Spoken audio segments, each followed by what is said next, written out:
महादेव। श्री शिवाय नमस्तुभ्यम। आंवला नवमी आ चुकी है जो कि इस बार 10 नवंबर दिन रविवार को पड़ रही है।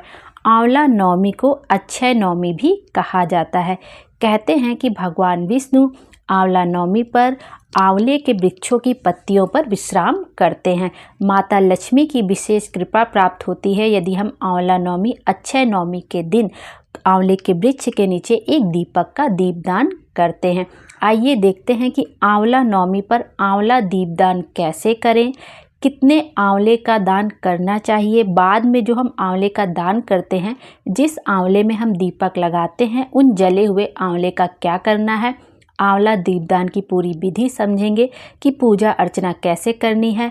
आंवले के दीपदान में गोल बाती लगानी चाहिए या लंबी बाती लगानी चाहिए और कितने आंवले हमें दान के लिए लेने चाहिए। दीपक प्रज्वलित करने के लिए कितने हमें आंवले चाहिए होंगे। इन सारी बातों को हम लोग देखते हैं।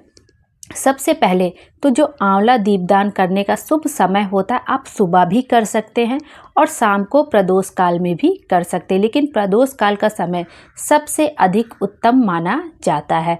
प्रदोष काल के समय आप यदि आंवले का दीपदान करते हैं तो वो अति उत्तम होता है। आप कितने भी आंवले का दीपदान कर सकते हैं, वो आपकी इच्छा शक्ति पर निर्भर करता है।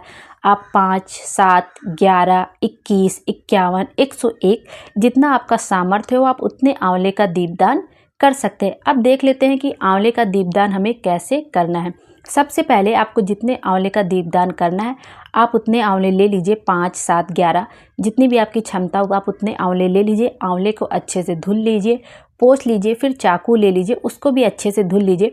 लहसुन प्याज वगैरह उससे कटे ना हो, आप आराम से उसको साफ़ कर लीजिए। फिर आप उससे जो आंवला होता है उसमें आपको थोड़ा सा आंवले का ऊपर का भाग काटना होगा, मतलब उसमें थोड़ा गड्ढा करना होगा जिसमें आप बाती लगा सके। सबसे पहले ये ध्यान रखिएगा जहाँ से आंवला तोड़ा जाता है वो हिस्सा नीचे की तरफ रहे, जिससे कि जब आप आंवले का दीपदान करें तो वो लुढ़के नहीं, मतलब कि गिरे नहीं इधर उधर। और उसके बाद आपको उसमें बाती लगानी होगी और ऊपर वाली साइड से आप थोड़ा सा आंवले को काट लीजिए और जहाँ तक उसका आंवले का बीजा दिखता है ना, आप वहाँ तक गड्ढा कर दीजिए। वहाँ तक उसको आप आराम से निकाल दीजिए। उसका धीरे धीरे करके चाकू से आप निकालेंगे तो ईजिली निकल जाएगा। बस अपना हाथ वाथ कटने का थोड़ा ध्यान रखिएगा। इस तरह से उसके चारों तरफ आप तो थोड़ा थोड़ा गड्ढा कर दीजिए। 5, 7 आपने जितने भी आंवले लिए हैं और उसके बाद आपको उसमें लगानी है गोल बाती, क्योंकि लंबी बाती लग नहीं पाएगी और वो इधर उधर गिरने का भी डर रहेगा। तो आप गोल बाती ले लीजिए। देसी घी में, शुद्ध गौ माता का घी मिल जाए तो बहुत अच्छा, नहीं जो भी घी आपको मिल जाए वो आप उसको अच्छे से ले लीजिए। उसको घी में डुबो दीजिए अच्छे से और उसके बाद जो बाती होती गोल बाती वो नीचे वाले उसको थोड़ा सा फैला दीजिए ऐसे हाथ से पकड़ के। तब वो आप उसमें जो आपने होल किया है ना आंवले में, उसमें अच्छे से आप रख पाएंगे। फिर आप उसमें बाती रख दीजिए।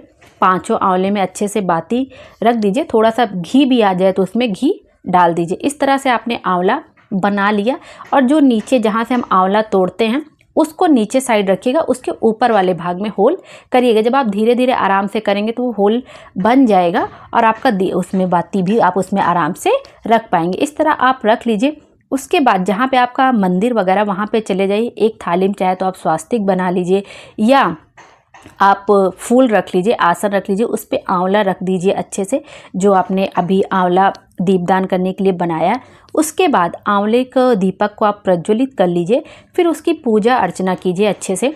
जल से आचमन दे दीजिए 3 बार 5 बार और या फिर रोली कुमकुम सब कुछ लेके टिक दीजिए, फूल समर्पित कर दीजिए और उसके बाद आप धूप बत्ती वगैरह दिखा दीजिए। कुछ भोग लगा दीजिए, मिश्री हो, मिश्री, चीनी, गुड़ कुछ भी हो जो आपके पास, वो आप भोग के तौर पे लगा दीजिए ऐसे भगवान के पास रख के। और आप उसी आंवले से आप भगवान की आरती भी उतार सकते हैं, उसी जो दीपक आपने प्रज्वलित किया है आंवले का। उसके बाद आपको दीपक हर जगह पे रखना होगा। सबसे पहले तो आप दीपक अपने घर के मंदिर पर रख दीजिए और उसके बाद तुलसी माता के क्यारे पे एक दीपक रख दीजिए। रसोई घर में एक दीपक रख दीजिए। यदि आपके घर के आसपास आंवले का वृक्ष हो तो वहाँ पर भी आप एक दीपक रख सकते हैं और खुले आकाश के नीचे भी एक दीपक रख दीजिए। कोई दीवार वगैरह हो उस पर रख दीजिए या खुले आसमान के नीचे छत पे जाकर आप एक दीपक रख दीजिए। तुलसी माता क्यारे के पास रख दीजिए। एक अपने घर के द्वार पे रख दीजिए। एक जहाँ पीने का पानी होता है, परिंदा होता है, वहाँ पे एक दीपक रख दीजिए। इस तरह आपने जितने भी दीपक बनाए हैं 5-7 वो आप हर जगह प्रज्वलित कर लीजिए उनकी पूजा अर्चना करने के बाद। कहते हैं कि आंवला नवमी के दिन यदि आप आंवले के दीपक का दीपदान करते हैं तो आप जो एक दीपक का दीपदान करते हैं उसको आपको 1000 दीपकों के दान का फल मिलता है। आप यह आंवला नवमी के दिन भी कर सकते हैं, उसके बाद आप पूर्णिमा के दिन भी कर सकते हैं, एकादशी के दिन भी कर सकते हैं। आप जब चाहे तब कर सकते हैं। आप चाहे तो पूरे कार्तिक महीने में भी कर सकते हैं दीपक का दीपदान। नहीं तो जो कार्तिक के अंतिम अब 5 दिन बचे हैं उसमें भी, जिसको भीष्म पंचक कहा जाता है, आप उसमें भी, अब तो कार्तिक का महीना आधा से ज़्यादा निकल गया, 4-5 दिन ही शेष बचे हैं। तो कार्तिक के जो बचे हुए शेष दिनों में भी आप आंवले का दीपदान रोज कर सकते हैं। इस तरह से आप पूर्णिमा, एकादशी और सबसे शुभ होता है कि आप आंवला नवमी के दिन यदि आंवले के वृक्ष के नीचे एक आंवले का दीपदान कर दे तो अति उत्तम होता है। इस तरह से आपको आंवले का दीपदान करना होता है। अब जो आंवला आपका बच जाएगा, जैसे आपने आंवले का दीपक जला दिया, उसके बाद जो आंवला बचेगा आपको उसको क्या करना है, तो आप क्या करिए कि आप उसे बहते हुए जल में विसर्जन कर दीजिए, या आप भोग स्वरूप में, प्रसाद स्वरूप में स्वयं ही ग्रहण कर सकते। इस बार आंवला नवमी जो है रविवार के दिन पड़ रही है, तो बहुत लोगों के मन में ये सवाल है, कहा जाता है कि रविवार के दिन आंवला का सेवन नहीं किया जाता है। तो आप रविवार के दिन नहीं खाना चाहते हैं तो मत खाइए, आप रख दीजिए, दूसरे दिन आप उसको प्रसाद के तौर पे ग्रहण कर सकते हैं। और रविवार के दिन पूजा अर्चना करने में कोई दोष नहीं होता है। और जिस दिन कोई व्रत वगैरह पड़ जाता है उस दिन वगैरह नहीं देखा जाता है, तो आप प्रसाद ग्रहण कर सकते हैं रविवार के दिन भी। यदि आपके मन में शंका है कि हमें रविवार को आंवला नहीं ग्रहण करना चाहिए तो आप दूसरे दिन भी प्रसाद के तौर पे उसे ग्रहण कर सकते हैं। और आपको कितने आंवले का दान करना चाहिए, आपकी जितनी इच्छा हो, 7, 11, 21, आप उतने आंवले का दान भी कर सकते हैं। भगवान विष्णु को आंवले के वृक्ष के नीचे आंवले का भोग लगाया जाता है, फिर उसी को प्रसाद के रूप में ग्रहण भी किया जाता है। और जो आप दीपक लेंगे, आंवले का दीपक, आप जब जहाँ पे भी उसको रखिएगा उसके नीचे फूलों का आसन दे दीजिएगा। और मान लीजिए आप आंवला रख रहे हैं, वो बार बार लुढ़क जा रहा है, तो आप क्या करिए, जो मिट्टी के दिए होते उसको भी आप उसके नीचे रख दीजिए और उसके ऊपर आप आंवला, अपना जो आंवले के ऊपर आपने दिए बाती लगाई, आप उसको रख के प्रज्वलित कर सकते। इस तरह से भी कर सकते, जिसमें आपको एहतियात रहे, जिसमें आपको आराम मिले, आप वैसे भी कर सकते हैं कि आप उसके नीचे आप मिट्टी का दिया रख दीजिए। वो माना आपका आंवले का ही दीपदान माना जाएगा। और जो बचा हुआ आंवला आपका रहेगा, जो जला हुआ, आप उसको गौ माता को खिला दीजिए या खुद प्रसाद के तौर पर ग्रहण कर लीजिए, या जल, बहते हुए जल में विसर्जन कर दीजिए। इस तरह से आप कर सकते हैं और सुबह शाम आप जब चाहे तब कर सकते हैं। इस तरह से यह जो आंवला का दीपदान होता है यह महादान कहलाता है। कहते हैं कि आंवले का दीपदान करने से हमारे जो सारे कष्ट होते हैं वो मिट जाते हैं, हमारी सारी बीमारियां दूर हो जाती हैं और हमारे सारे मनोरथ पूर्ण होते हैं।